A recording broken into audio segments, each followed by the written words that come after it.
Indian Prime Minister Narendra Modi made a recent historic visit to Kyiv. Was this the usual diplomatic grandstanding? Can Modi offer anything except cliches about diplomacy and negotiation? Is India ready to act on the world stage as a great power? Join me, Jan Darash, for How We Got Here.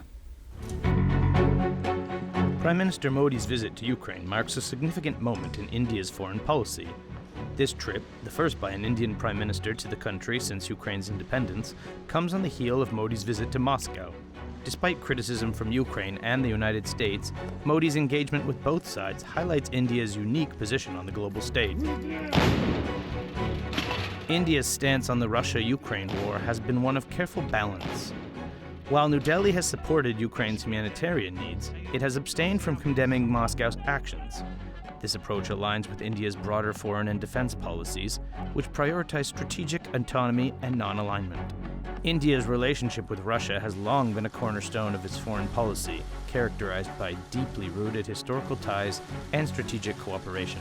India and Russia have shared a robust partnership since the Cold War era, with the Soviet Union being a key ally of India. This relationship was built on mutual interests, including defense cooperation, economic ties, and geopolitical alignment against Western blocs. Over the decades, Russia has remained a significant supplier of military hardware to India, contributing to India's defense capabilities. The ongoing conflict in Ukraine has placed India in a delicate position. While Western nations have imposed sanctions on Russia and condemn its actions, India has opted for a more nuanced approach. India has abstained from voting against Russia in international forums, reflecting its strategic autonomy and the importance it places on its relationship with Russia.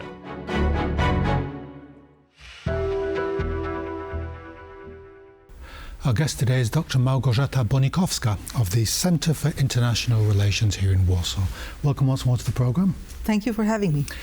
It's the Indian Prime Minister's visit, not just to Kyiv, the recent one, but also to the joint visit in Warsaw. What's your evaluation of this dual visit so far? First of all, I'm very happy it happened, finally. After 45 years, we have Prime Minister of India back to Poland, which is really a very long time, and in my opinion, far too long, but it's better late than never. So it's good that it happened. Now we have to work hard to make progress in this strategic partnership, because the most important thing we got out of this visit is the strategic partnership relations. So both sides decided to upgrade the relations, and I think it's a consequence of also hard work on both sides and also a change of both countries in the international arena. Poland became quite an important country in the EU.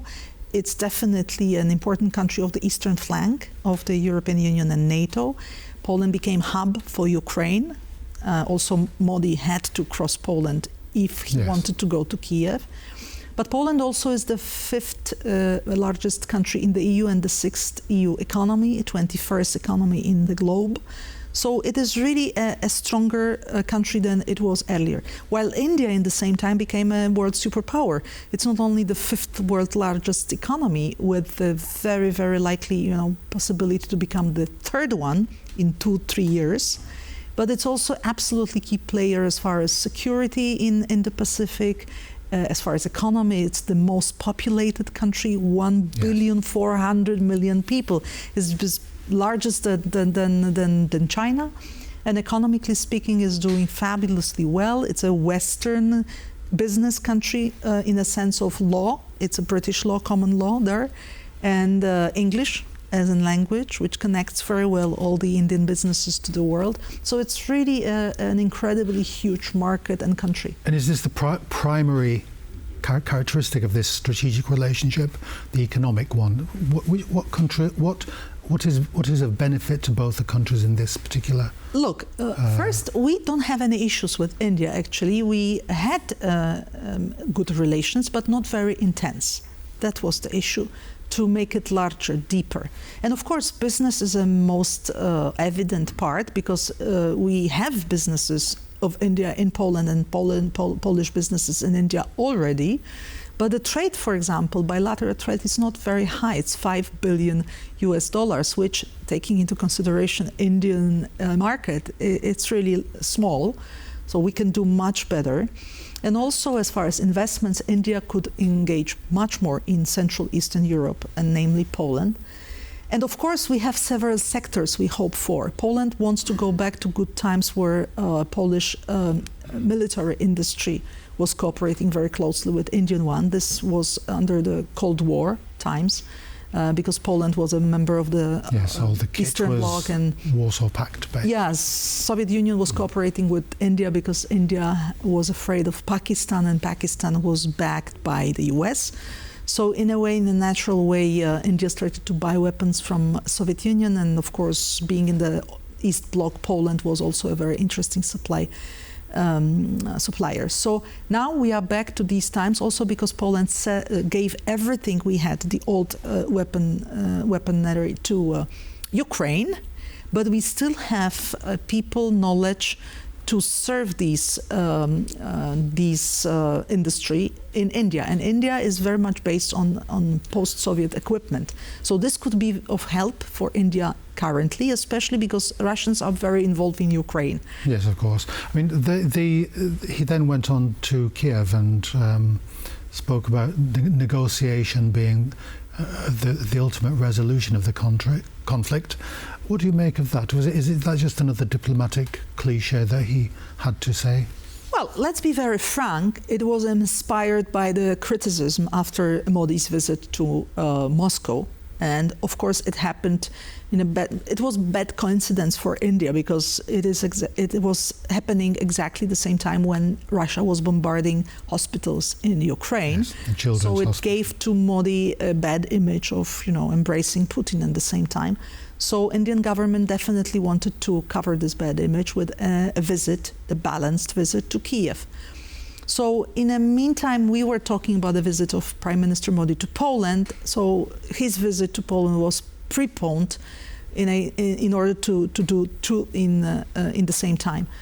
But I think we have to also admit that India has good relations with Russia, which can maybe help, because it's not only China who has a certain influence on Russia. It is also India.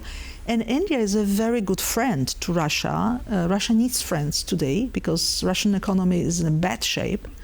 And also Russia sells to India. India in the first months of war used the momentum for itself, a little bit selfishly, we can say, to just buy for much cheaper, lower price oil and gas, still cooperating very much with Russia. Now, I think Indians' position towards the whole conflict changed, because also the war is almost 3 years, so it is a long conflict, and we don't see the end of it. So I think in the long run, in the interest of India is to finish it off, because India wants globalization to continue. For India, the key objective is to grow economically. The ambitions are to beat China. India wants to be the second largest economy on the globe. And for that, India needs investment. India needs to be a factory of the world. India has a program, Make in India. So India wants foreign businesses to come to India. It will not happen if there are conflicts all over. So for Indians' interest is to finish this conflict. And also, in a way, Ukraine is a good partner for India. So India doesn't want to be positioned just as a partner of Russia. India has a multi-vectoral policy. Yes.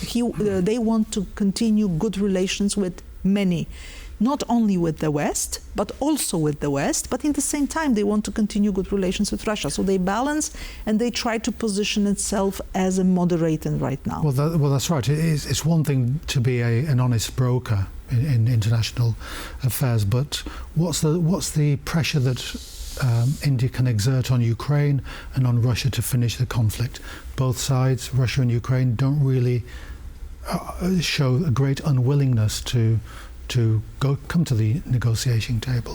Yes and no. I think Ukraine wants also this war to finish. It's obviously not good for Ukraine. But Ukraine wants to start negotiations where it will be a good moment for the Ukrainians, meaning when the Ukrainian army pushes back Russians from its own territory. So this offensive we are now seeing in Russia by the Ukrainian army is good. It's very good for Ukraine. And also Ukrainians know that with Russians doesn't make sense to negotiate if Russians feel that they can win, if they can really keep what they took out of Ukraine. So they just want to wait for the good moment. But in the same time, Russia also, it seems like suffering really finally because of sanctions, because of all this situation. Russia is deeply hurt by the whole Western approach to the war. Definitely Putin didn't expect this war to last so long. So I think at a certain stage, even Russia would be interested in finishing. The problem is, of course, on what conditions this war will finish. And in this regard, India's jumping in to the business. It's important because India is a friend for Russia, but India has also tools to limit Russian maneuver. Such as what? Such as, for example, continuously paying rupees. Rupees, Indian currency, it's useless for Russia, really. They cannot do anything with this. And also, India can buy less. So that's one. Second is India is already buying much more in military industry from the West. Also from Poland. That's exactly what is in the partnership on the table. We have an action plan for 5 years, and a big part of this plan is cooperation of our military sectors, not only in this old domain of post-Soviet technologies, but also in new technologies, drones, for example, which are produced in Poland. Poland can be a very good provider, like also some other Western countries, and India wants it. So this is a kind of a red light for Russia that its partner, India, starts really to engage deeply. India does it because it doesn't want to be dependent on Russia. And until recently, 60% of Indian army weapons were done and serviced in Russia. So India is interested in diminishing this dependence, doesn't want to be dependent on Russia. So it's really a crucial moment. What's the position of India now? What's the status of the country as is it an emerging world power? Is it an obvious world power? But both China and India are building aircraft carriers. I mean, that's power projection. How does India fit on the global stage? Is it Prime Minister Modi's visit a means of this showcasing India's willingness to act on the world stage? It's evident. India became a superpower, one of the key players in the global scene, not only in the region. It's one of the strongest world economies, and it will beat one day China, I'm sure, because of the vibrant business environment in India, very well connected to the world. It has billionaires, but it also has a lot of people who are still poor. So the key question for the government is to enlarge the middle class, which is happening. Middle class in India now, it's around 400 million people, which is exactly the number of people living in the European Union. India is a giant. I repeat, the largest population on earth, 1,400,000,000 people, the most populated, but it's democracy as well. And this democracy is working. Recently we had elections in India in May and June. It takes 6 weeks for Indians to vote. And just remind you, it is almost 1 billion people voting. Yes. So it's amazing. It's more than the population of the European Union, or Europe even, and the US together. Perhaps it's something that we should be thankful for the Brits. In a way, but I think the relations with India and the UK are quite good, because I think Indians appreciate, in a way, I mean, taking into consideration also a very bad consequence of the colonialism, but there are some good examples like law, language, railway, and some habits. You know, Indians still are the best in the world in cricket. But the orientation is now more towards the United States rather than not really. Power, it's India is the giant. India wants to play its own game, and India will do everything in the interest of India. It's like India first policy. And if they feel it's in their interest to be with the West, they will play together. If it's with Russia, they will still keep good relations with Russia, or even with China. Yes, an emerging giant. But thank you very much, Dr. Bonikowska, for coming onto the programme. Thank you. That's all we have time for today. Join us next time for How We Got Here.